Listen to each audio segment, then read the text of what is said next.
Hello, good morning.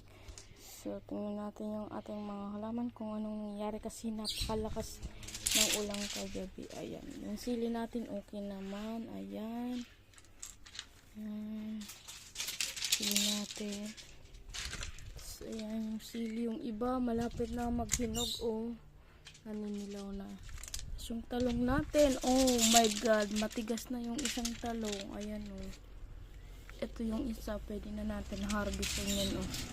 Yung isang malaki. Tapos yung capsicum natin, ayan, malaki na yung capsicum. Ang kamatis ko hinog na lahat.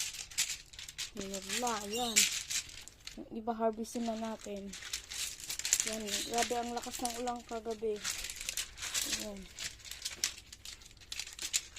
Tapos yung pipino natin, harvestin na natin yan oh. Harvestin na natin yan kasi